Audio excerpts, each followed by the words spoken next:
Emma Kenny is a psychological therapist, counsellor and broadcaster whose training and experience in areas including eating disorders, PTSD, trauma, surviving abuse and relationships has seen her become a familiar face on British television. She spent 17 years working with people in crisis in some of the UK's toughest estates and runs her own therapy clinic as well as a free, healthy social network that aims to help people find balance in their lives. She has 2 children and lives in Manchester. Emma Kenny, welcome to Under the Skin. Thanks for coming on. Oh, thank you for having me. Well, let's, I suppose, understand your background a little bit. Like, could you tell us a little bit about the therapeutic work you do? I guess that my background begins when, as an adolescent, I was sent to the psychological system. So I was a regular truant and I had problems at school. And when I kind of went and saw a psychologist, what I found was I just couldn't engage. I didn't feel like they listened in a way that progressed me. And I kind of remembered thinking at the time, why can't adults speak to young people in a way that respects the fact that they are intelligent and know who they are to some degree? So I kind of thought and ruminated on it. And even though I had problems at school, I decided that was the direction I wanted to go in, to actually be able to transmute my own experiences into some way of understanding other young people. So that's what got me into therapy. I did a psychology degree initially and then moved into the therapeutic context. So studying more client-centered didn't necessarily fit me because I'm quite a challenging person. I like to use challenging therapy. Well, so you're a therapist, but sort of conventionally in therapy, the therapist is what men are just listen and you stick your oar in there and go, you're mad! Yeah, I mean, that's the type. One of the things that I've tended to do is to feel that even though there are therapists that are very challenging, but certainly client-centered isn't. So Egan and Rogers aren't necessarily. So Egan and Rogers are just 2 of the kind of gods of client-centered therapy. But I think purism is an interesting area, full stop, because I kind of really struggled with it when I was training. And I was really lucky at Manchester University that they kind of allowed me a bit of a freedom to express my own beliefs in what I thought I wanted therapy to be. And I kind of argued that I couldn't ever be either of those types because I'm not that person. And even when you watch therapists in action who claim to be pure, often you'll see they're not. They're doing something kind of different. So I learned in the long run, the best thing I could be in therapy was me, just me, so that I felt that my presence and conversation and experience with the client's journey felt really authentic. And that's what's effectively worked for me. You think that part of the role of therapy is to discover a kind of truth of the client's experience? Is that do you think it's necessary for you to be authentic in that? I absolutely believe that authenticity is key, full stop. I think that we talk about authenticity as if it's quite easy to achieve. Just be yourself. It's a classic example of things that people say to you when you're growing up and when you're an adult. Just be yourself. But actually being yourself takes a huge amount of courage, a huge amount of self-discovery, a willingness to be wrong, a willingness to learn all the time. And it's quite scary. So I would say that I try to be as authentic as I can be all the time. I'm sure at times I get scared and that makes me wear a mask, or I'm convinced that somebody needs me to be authoritative. So I'll put one of those and I have to work against it. But I think that's human nature to some degree. When Ed Stafford was in here a couple of weeks ago, he's like an explorer, survivor. Yeah, I know. He's like a bit like Bear Grylls, That's isn't it. he? I think he's the grunge Bear Grylls. That's how I see him. He's like a sort of stripped back Bear Grylls. Love it.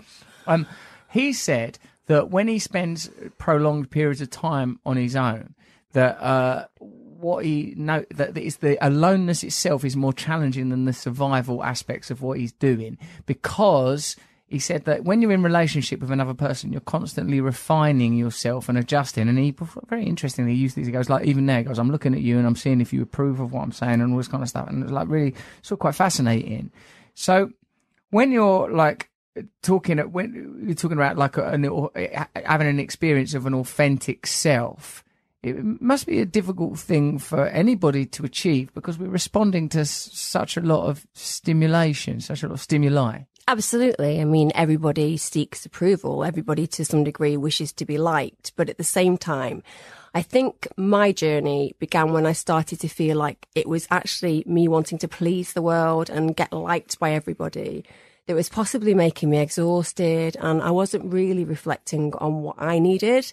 And there was almost like a desire to just accept that it isn't selfish to concentrate on the self, it's selfful, and to actually strip back what I thought people wanted to know about me and wanted me to be like, and to just be myself. And to some degree in my therapy, I think that's what works, that I don't feel that firstly I need to be judged by my clients, and conversely I don't judge my clients either.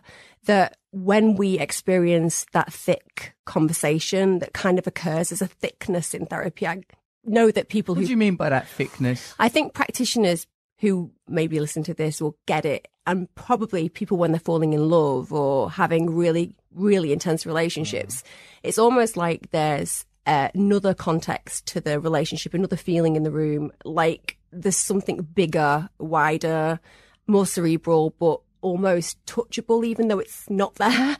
It's like a sense of knowing that this is where we're meant to be in that moment, and just feeling completely connected and almost like within a bubble of something good.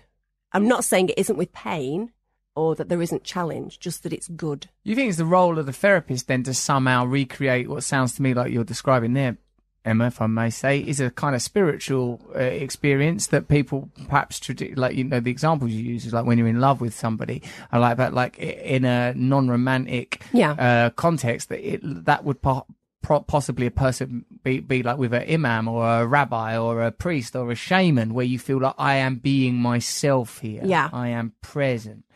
I think that's a kind of dangerous place to go with people, isn't it? I think that throughout history, wherever you are, in whatever culture and society, there'll always be people who, as you talked about, then have different definitions, but essentially help to navigate. I think that my job in my therapy is navigation. I'm not saying I absolutely direct the journey, but if there are treacherous waters ahead, or if people keep making the same errors, it's my job, I feel, to help them engage with that process, learn, move forward, and not end up in the same position, so to speak. So I don't think it's my job to tell people what to do, but I certainly think it would be without courage to listen to people constantly making the same mistakes and not encourage them to explore different avenues and to see different vantage points. And that's something that I stay true to within my therapy. And it's something that I think my own therapy when I was training was always the frustration. I always felt like I wanted this person who was sharing the space with me to kind of fundamentally feel like they were with me. I know that if you've not had therapy, you might have experienced that with your parents or your friends. There might be moments in your life where you just feel that that person's with you. You don't even need to have words. There's just a sense of being. And I used to feel a frustration that I never felt that.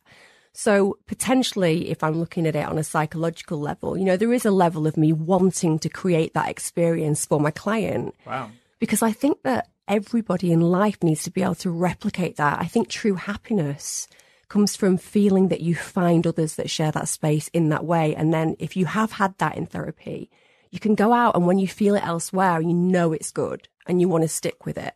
And that's something I think is really important, to almost transplant that experience into reality for the client. I'm going to say some bold things now. Here come those bold things. I think it's difficult for me to make such grand statements because I only know what it's like to be America, like in America or in England, or broadly speaking, sort of privileged Western democracy type places. But it seems like there's some sort of mental health crisis going on. Addiction epidemics, self-harming, eating disorders. It seems to me like sort of, and you know, I know there's more information available. I'm sure there's all sorts of social factors and various contributories leading to this state. But it seems like people are crying out for some sort of connection to nature. One of the people I very much respect, early guest on the show, Adam Curtis, says that politics has lost its ability to talk about feeling the way that people feel that, you know, politics has become sort of managerial, that people say, well, we'll manage this for you. There's no real vision of where we're going.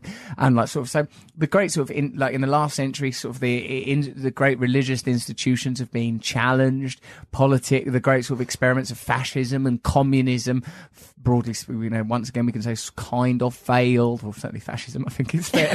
Let's have a look at that. So like, you know, like mental, like psychiatry, therapy is sort of like, in a way, a relatively new science, and its relationship with neurology, with like, you know, and anatomy is going to be ongoing as these connections and observations and new maps emerge.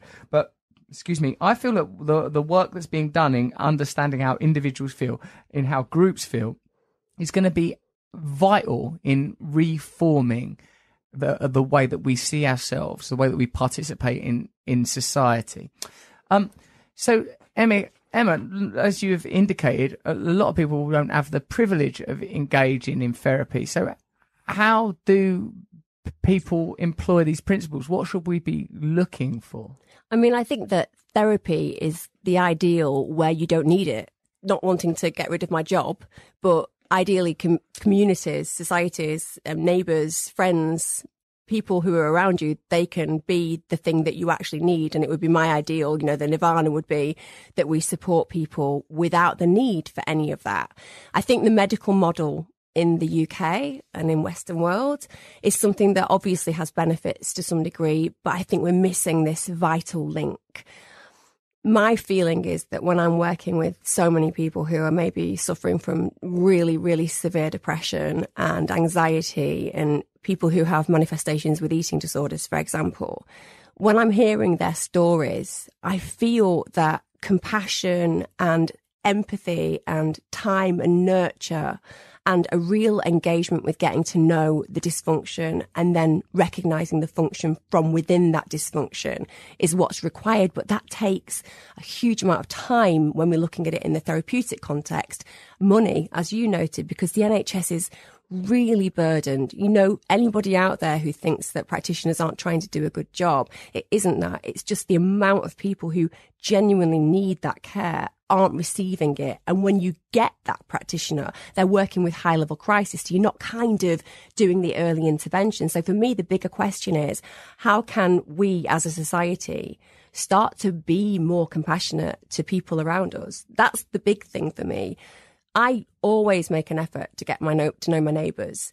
It's a northern thing, it's a working class thing, but it's an annoying thing. Some northerner over the fence bothering you.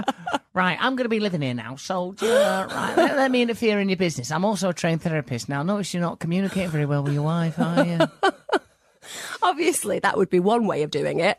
But, you know, that kind of thing that I think we have this immeasurable opportunity in society to make ourselves more healthy.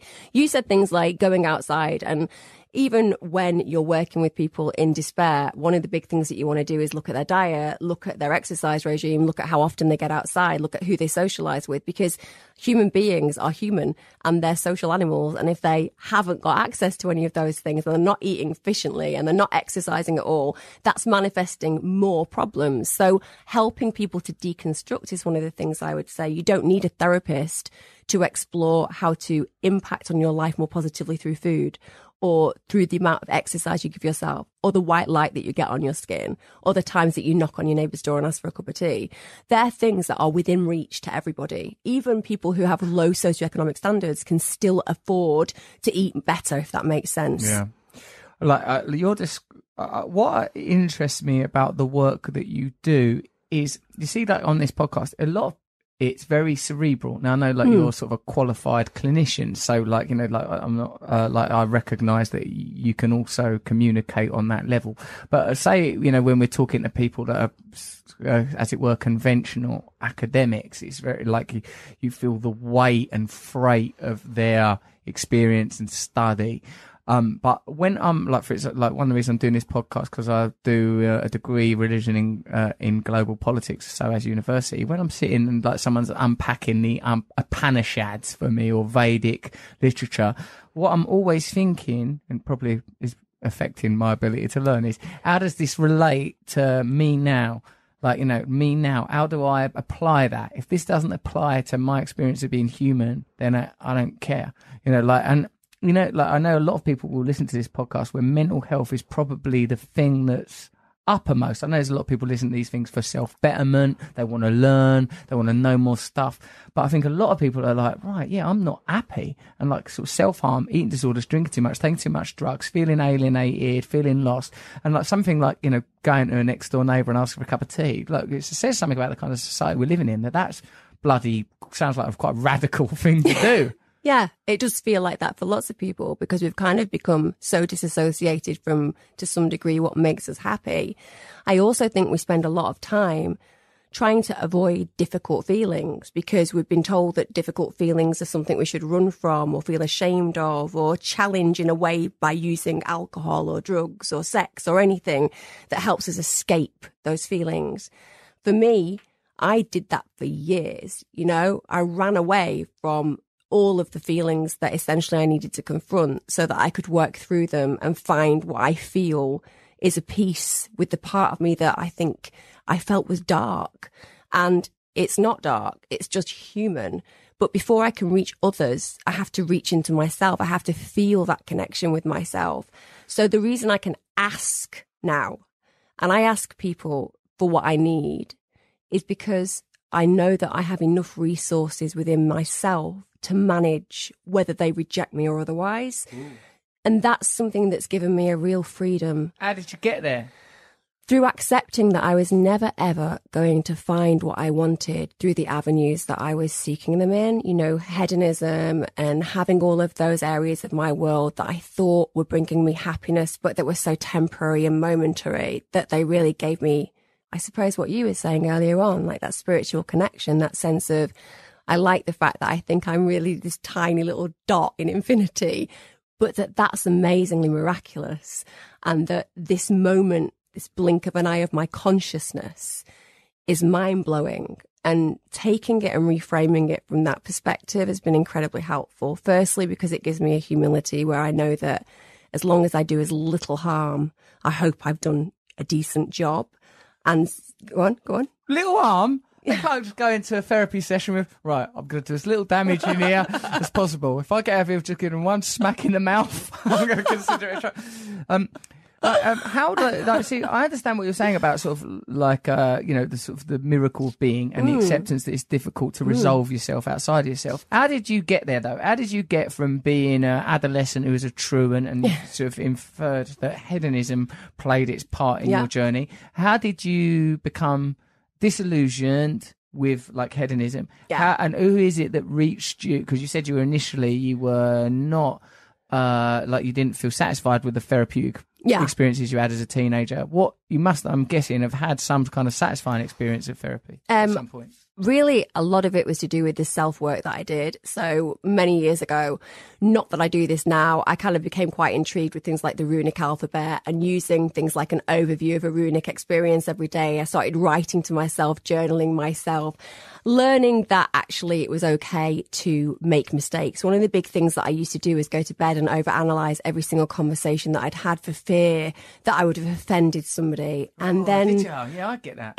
Honestly, every day it was exhausting. And then I learned that actually, you know what? It really doesn't matter unless there was intent there. Like, I might offend people. I might upset people. I might at times hurt people, but my intention is not to. Accepting that I can't always be responsible for another human being's pain or resolve or journey. And instead that all I can do is be with them on it, even if they reject me or if they accept me. That's the journey of life. That's it. That's what I'm here for. I think having children was a big awakener. When you say, what was it? 15 years ago, I had a baby and everything I thought had meaning just totally transformed. Like, all I believed until then was that there was this big search in life, that there was this huge search for something, for anything, this thing that filled this gap. I'm not suggesting that everyone runs off and has a baby, but the minute I held him, like I'd had no maternal experience or feelings. I got pregnant because I was told I couldn't have children. So I had always lived a life where if you told me I couldn't do something, I would find a way to do it. That's still a philosophy I kind of live my life by. But I had fertility treatment, I had a baby, I held him, and I was blown away because there was this magnificence of being an ordinary miracle, just an everyday thing that people do all the time. But he changed everything. Like, he made me the best version of myself. He made me realize I was far more compassionate and patient than I even knew I had those resources to be.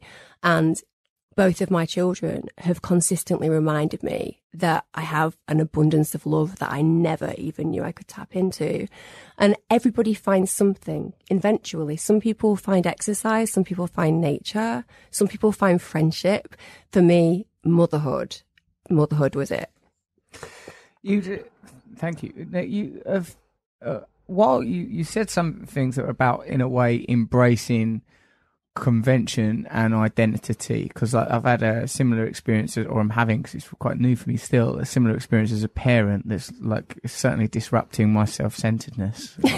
I'm trying to stick to the self-centeredness, but there's several people in the house won't allow it. But you also, earlier in it, you talked about sort of like, you know, what, again, as I say, like often when I'm like talking like academics and stuff in here, if like runic letters or the I Ching come up, right, people be like, you can clear off, because this is like you know, we live in a culture that don't really like to recognize sort of folk, you know, I guess, I don't know, folk history, and something I'm becoming more and more interested in. And I know that sort of, again, given that you're a psychotherapist, like it's interesting, isn't it, that like I'm fascinated by Carl Jung.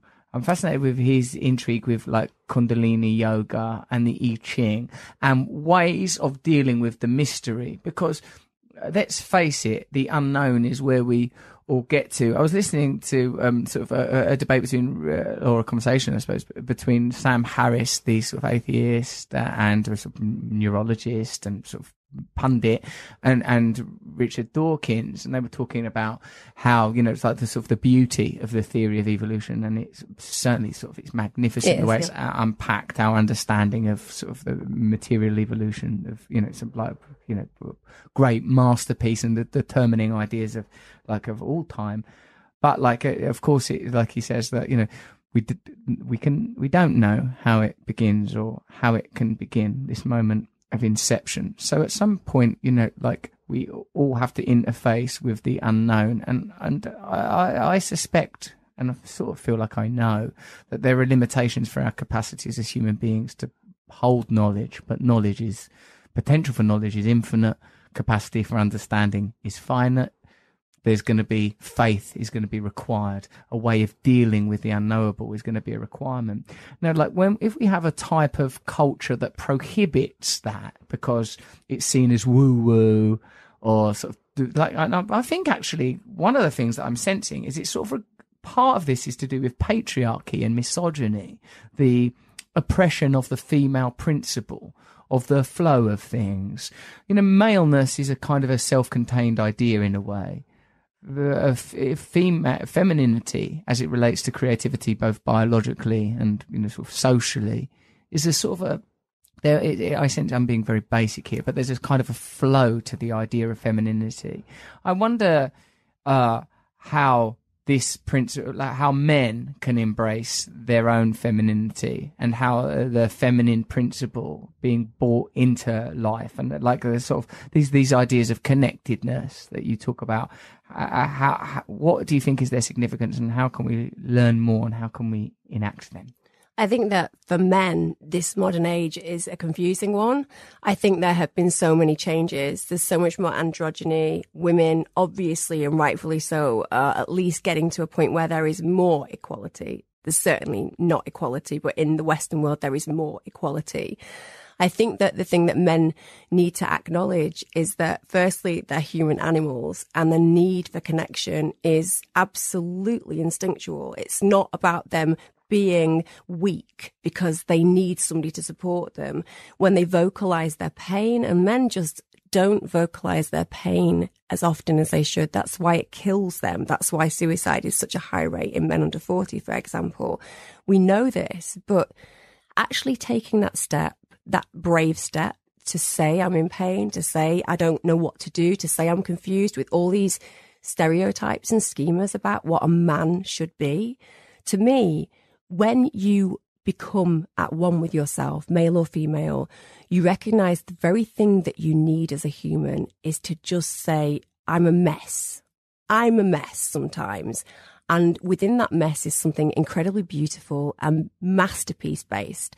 I tell all my clients, and particularly the men who struggle with the authenticity and the ability to just say, I'm in pain, and to not know what to do, is to acknowledge that that's a completely generic feeling. That's the human condition.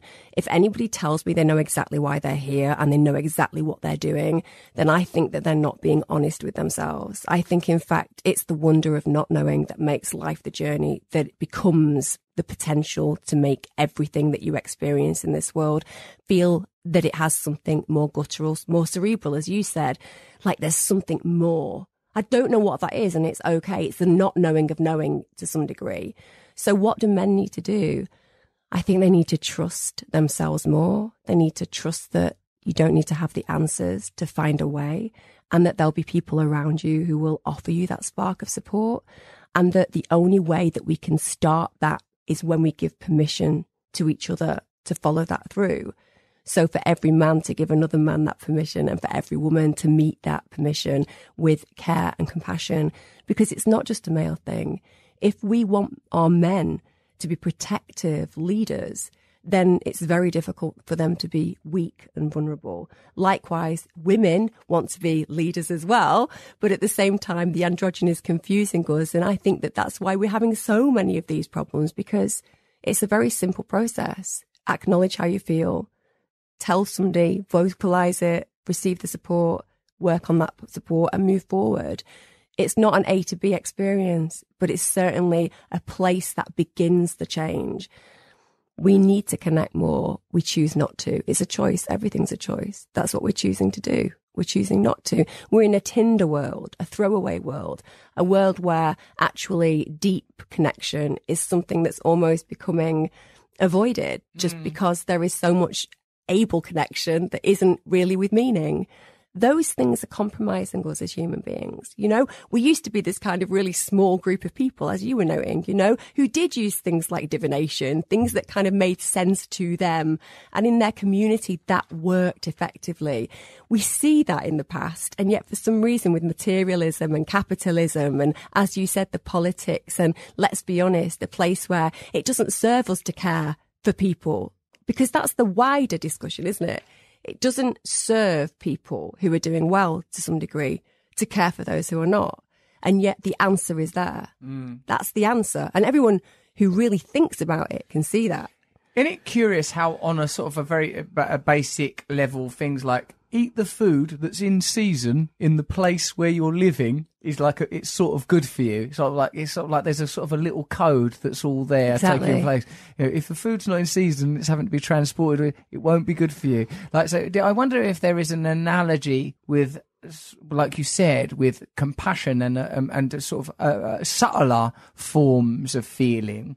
And I wanted to ask you about sex and sexuality, both as a therapist and as a mother of both your sons, boys, teenagers. Yeah, teenagers, both 13 two and 15. teenage boys. So how do you, like you're a therapist, you presume, so like, gender and sex, you know, like we're going through a time where all of this stuff is being sort of repoed and re-examined, and so like, but look, as a mother of two sons who are presumably at a point where these kind of ideas are integral, how do you what kind of instruction, what kind of how do you see your role? I mean, my role as a mum since day one is to have conversations with them about everything. And I mean it. I don't care who judges me for that. I don't care who judges me, because at the end of the day, I'll talk to them about porn. I'll talk to them about what a girl will want on the first date and what she definitely won't want. I talk about the political standards that are given to women as far as their objectification of their bodies, the sexualization of young girls, the expectations young girls put on themselves. I constantly tell them that they are essentially the future generation of young men, and that they have to consistently accept that women, girls, are equals. And I'm absolutely honest. I mean, Russell, I'm so honest, you know. They know what porn is. They know why porn exists. They know what that does some degree to women, and they accept that the things that they see, if they see them, that's not real. That's not what we're looking for in good relationships. Whatever you want in a relationship is great. Whatever suits your fancy, that's okay in a loving, committed, connected relationship, or at least in a mutually respectful relationship. Emma, do you think then that porn is to sex what an action movie is to life? And and if so, because I've started to think of porn as a very sort of toxic and dangerous thing, and I have a relationship with it that's a bit I find it hard to not look at pornography. Yeah, sure. And it's one of the things where I think I shouldn't look at porn. Porn is bad. But if you're sort of, are you less puritanical about that kind of thing? I don't think that porn is necessarily bad, because I think that it has a place in our culture. We're obsessed with bodies. We like watching people have sex.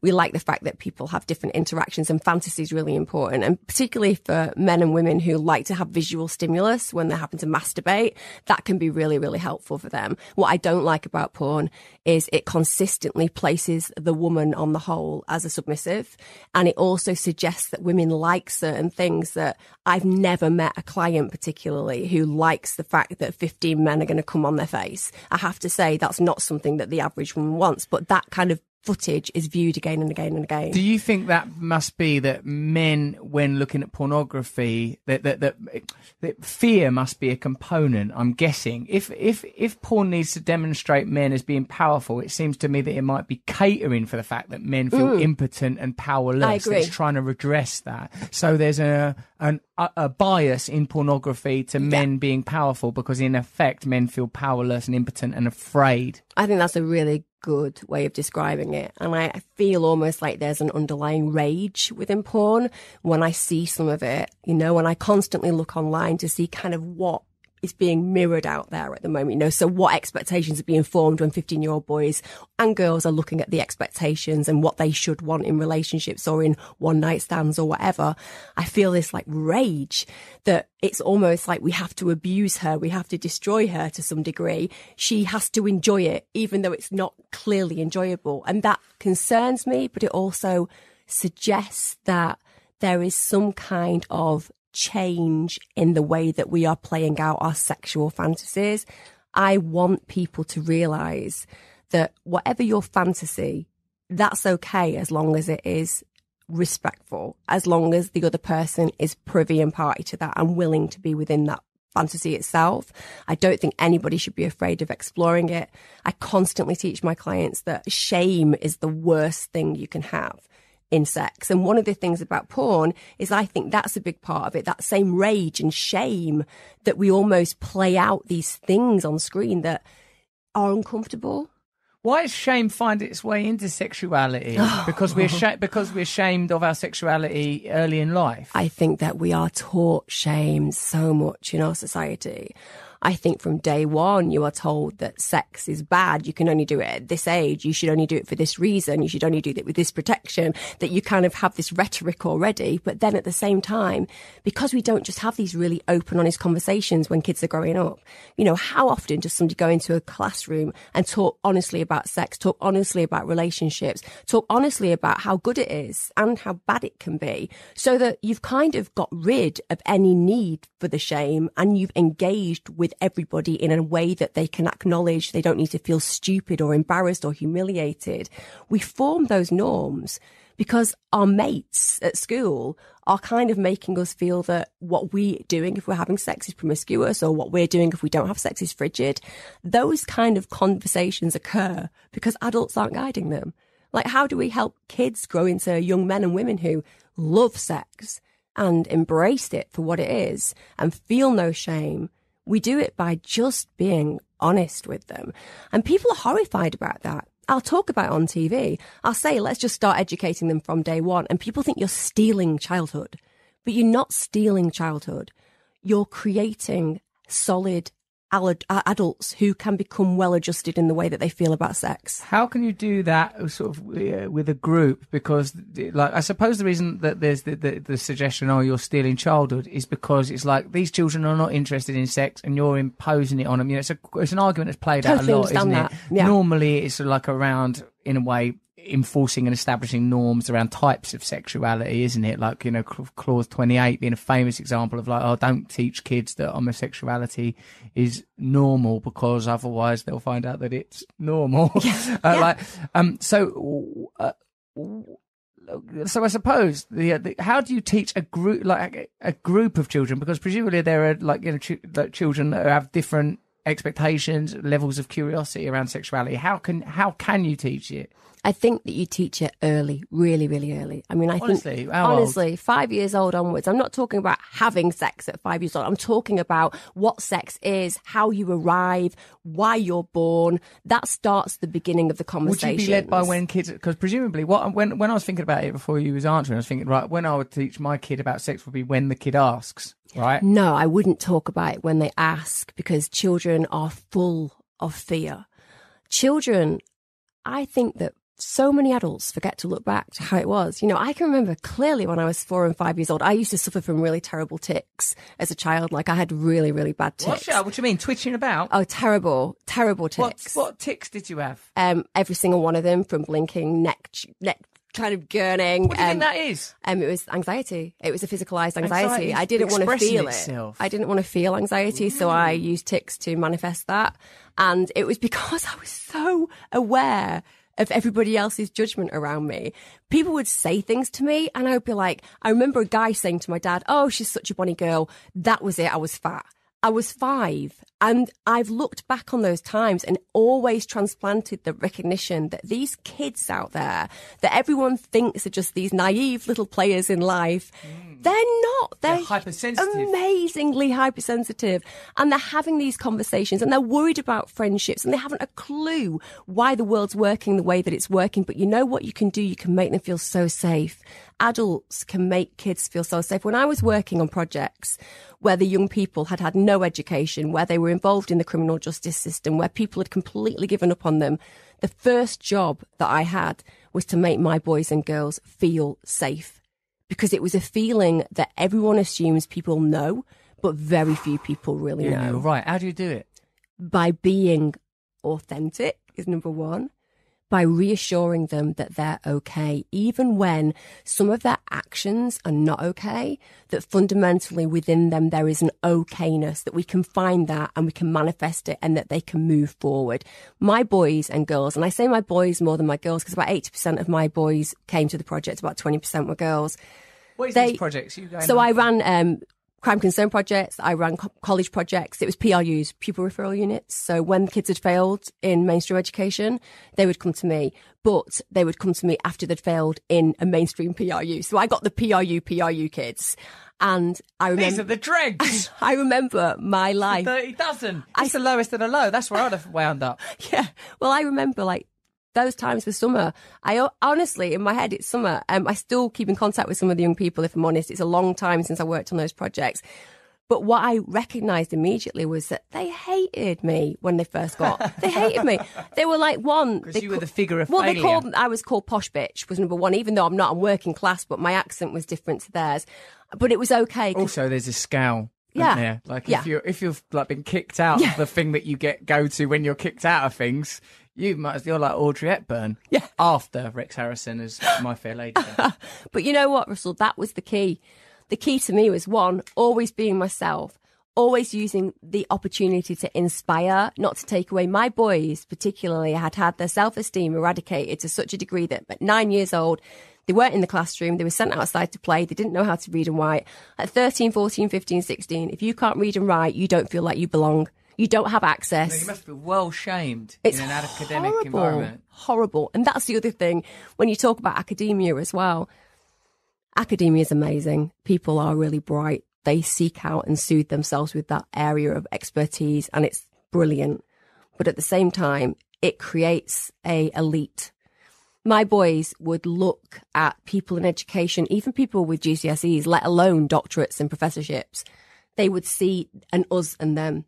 My whole experience in life with my clients, with the young people I had the privilege to work with my children, I want it to be us and us. I want it to feel like there is no difference. We are human. Therefore, we're equal. I may know this and you may know that, but there is something intrinsic. I say to every single client that I have, when they're questioning themselves. Mother Nature, as you brought up nature before, and everybody has their own opinions on this.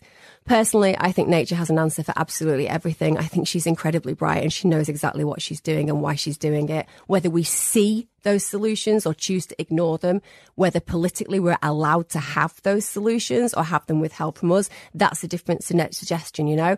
But one thing I know is that every single human being out of all these billions of people have one fingerprint.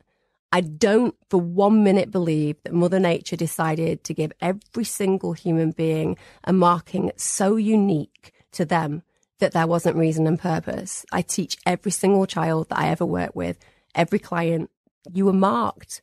You were marked with something that stands you out from every other person. Finding it is the issue. Finding it. That's beautiful. I think that word communicator, it means create community, isn't yes. it? Create connection, create Absolutely. togetherness. So you're good at doing that then. What's this thing? So how'd you get rid of them terrible tics? Which is a phrase that when it first came out, I'm sure caused some consternation in an audio medium. That might be a new Channel 4 show, actually. That Terrible whole title, Tics. Terrible Tics. Presented by Emma Kenny with her several tics. Don't do yourself down. Aim higher than the Terrible Tics show. I still have my tics. Where are you? I control them. How? Sometimes I go to the toilet and I go a bit like that for a bit. I still have my tics. I have my neck tick. What do you think it is? It's physicalised anxiety. So I would say I don't really feel low. I don't really feel anxious, but I'm aware that, like anybody, I have a certain amount of stresses and strains in my world and my life. So my brain kind of just goes, just give yourself a bit of a neck twitch. That's better than feeling the anxiety. Do one of the old twitches. And I do. You know what? I can still remember my mum when I was like 7 years old. And I was quite a cute little kid with blonde pigtails. My mum was working class, but, you know, a really, really great mother. And she would put my hair in pigtails. She'd put me in a red coat. She always coordinated everything. We didn't have a lot, but she made a real effort. Me and my sister would look like we were kind of quite well-to-do kids, you know, walking down the road. And then I would cough, do my neck, do my leg, throw my shoulders out, and she would just look at me with absolute despair. Do you think there was a correlation between those two things? With what? Her dolling you up all nice and you twitching your way out like some little punk. I think that back in the day I didn't know how to verbalise my pain, and at the time there were certain things in my life that felt painful, and that was a way of using my body to express my sadness. I'm only learning now quite late in life how... Like I've been a person too much in the intellect, and the body is where so much happens. You've got to get into your body. Yes. Yes, that's a big thing for me. That has been a huge learning curve for me. I used to analyse everything. I used to feel that I had to work out every intrinsic piece and cellular experience that I had. And it created so much noise and volume. And what I've learned to do more recently is find this acceptance of silence and switching off and allowing myself to kind of meditate on how my body feels, like how my body feels, not how my mind is. And it's been so soothing and so helpful. It's a big part of mindfulness, of course, isn't it? And like I do jiu-jitsu, and I'm probably one of the best people at it in the world. I do like this like 1 hour a week of it, but it's like this 1 hour where I like body. Yeah, I'm in my body and like sort of I'm physically close to another man. Yes, it's wrestling. It's sort of like I love it. What you said before about sex. That is probably a really good way of describing how the perfect sexual encounter is. It's when you're not in your head. It's when you're fully engaged with your body, when you see yourself as playing and having pleasure and getting pleasure and having no shame and just allowing yourself the experience, whether that's in a one-night stand or a long-term committed relationship. And it's possible and it's practical, but you have to work through all of that volume and get to a position where you accept your body before you can move forward. So how do you like to return to a point that we started, but then you said terrible tics, and then you went off into social experimentation, like introducing the subject of sexuality to children. You said don't wait for them to ask about it, start introducing it. So how? Just have conversations with them. You know, from a very early age, I started to talk about the anatomy of my body with my children. I was a single mum for quite a long time. So as a single mum, I had one bathroom in my home, which meant that my children always saw me naked. So I started to have conversations with with them about my body so that they understood what my boobs were, what my vagina was. They still laugh at the word vagina because we really had fun back in the day discussing all of those things, the differences about their bodies, then how they came about, why they existed, then what sex was and why it was, and why sex is something that they should one day enjoy and always feel that I'm the person that they can come and converse with about that. Both my boys are 13 and 15. I don't know how I created them. They're a lot better than I probably deserve, if I'm really honest. You know, they're great kids. But one of the things that strikes me about them is their emotional intelligence, and they do not have fear. They do not have the fear that I had about asking. You know, my son will talk to me about porn. He'll talk to me about the fact that his friends are talking about sex. He'll have conversations with me about them. And it's so, so reassuring because it was simple. It was simple. I just made the communication clear that there was no shame, no embarrassment. It was open. I think it's because one imagines that, well, no, you know, that a child's going to go into an environment where, like, you know, a moment ago we were talking about the kind of what exists in the world of porn, the kind of access that young men, boys, girls are going to have to pornography that is giving them some, you know, curious, unusual, and my assumption is dangerous messages. How is how do you feel as a therapist, as a mother, just as Emma Kenny, the human being, that how is like a sort of a natural understanding of sex as joy, consensual, loving, adult play where we communicate? Yeah. How is it going to survive that kind of institutional deviation? I fully believe that human beings know how to find their way. I have a hope consistently. People say, how do you work? In certain circumstances, for example, with sexual abuse or with murdered children, you know, things like that people would really struggle to work with. How do you work with it? And it's because I always have a sense of hope. My belief system is hope orientated. I think that no matter how much you present people with these caricatures of sexuality, these caricatures of having sex on screen in such a way that very few people would ever want to encounter, in the end, we don't want it. We desensitize ourselves to it and we move on. I hope that women, if porn continues to hold itself in our society, as it seems to be doing, I hope that women start to feel that they should be involved in directing and creating, because fantasy is lost. There is no fantasy in that. It's so physical and mechanical. There has to be something deeper. Can I ask a question? Like, because you hear this, that idea of, like, of course, that is a one vision of female empowerment is women being involved in the creation of pornography. But in a sense, isn't that a sort of a co-opting of femininity into a male environment? Because, like, you know, when one sees, say, you know, Theresa May being Prime Minister, is that good for feminism? Margaret Thatcher being Prime Minister. Now, of course, it's good that women are in politics, but I feel like it's not actually doing the job that we're trying to do of have a... I would second that. Second that. Don't get me wrong. I would much rather what we have in our society is a far better relationship with sex. It's as simple as that. I wish that every young person growing up and every adult could learn early on to feel that their body is an incredible tool, that's something they can really relate to, they can enjoy, that we could have experiences in society where people can go to lessons and actually have sessions with people where they can really construct an identity with their sexuality, where there is correct help for people who unfortunately have horrible sexual experiences. You know, the statistic is harrowing. 1 in 6 children are sexually abused before the age of 16. 1 in 4 girls, 1 in 8 boys. That's real. Yeah. So people are growing up with a dysfunctional identity towards sex. So a lot of it is the unraveling. And when you say about porn kind of volumizes the negatives as well. And I kind of wish that there was more regulation around that, because I think you're never going to get rid of porn. But I'd like to see women as equal players, because you get these really kind of stereotypical vibes about what women should want. And it's turning I always say, I know this sounds awful, but I say to people when I'm talking about sex, you know, if I'm talking to younger people, don't expect anal sex and fisting when you have sex for the first time. That's not what women want. And it's not what you should feel you're pressured to do. But if you're watching this kind of stuff and that's your learning experience, you absolutely think that that's a potential in the room scenario. what pressure for guys, what pressure for girls. So to some degree, it's the regulation, but will that ever happen? Of course not, because it makes a lot of money, and money will always be the bigger winner in life.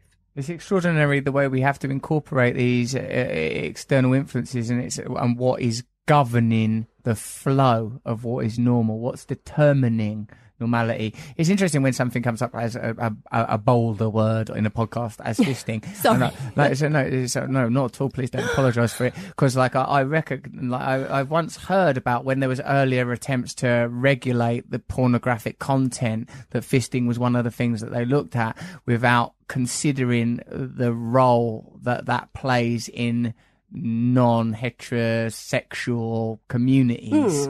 And so regulation can often be used as a tool to normalize. And I suppose when we're having open conversations about what sex is, what sex should be, that it's very important that remains open and inclusive and non-judgmental about different types of sexuality. And the thing that I heard that made most sense to me was consent.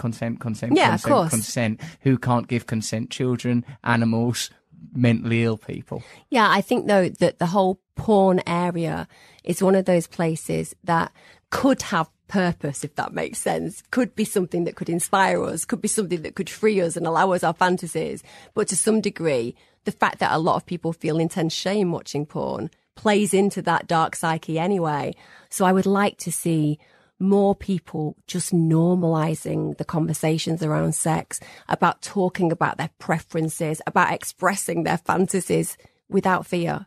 I think there's so much fear built up within the sexual arena.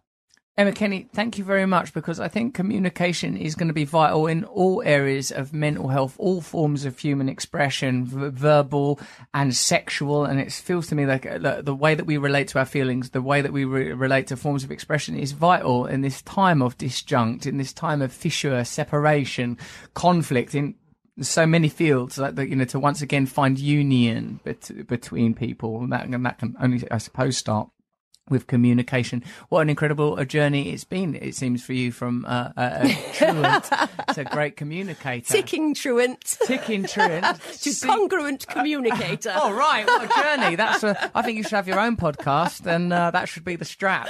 That's right. Sex Talk, obviously, would be the title with Emma Kenny, but the strap, what was that? From ticking truant to congruent communicator. Brilliant, I'd listen. Thank you so much. Thanks for coming on. Thanks for having me. Thank you, Emma. Thank you. This show is sponsored by my book Recovery, which is a good book, and it's available now. You can order it on Amazon if you want to. You can also get the audio book on Audible. Do it. It makes a good Christmas gift, an ideal Christmas gift. Think about your family. Oh, what shall I get them? Get them that. Or if maybe you're Muslim, what shall I get them just to show that I'm participating in seasonal festivities whenever? Get them that. Or maybe you're an atheist. Get them that. It doesn't even actually matter what you believe in.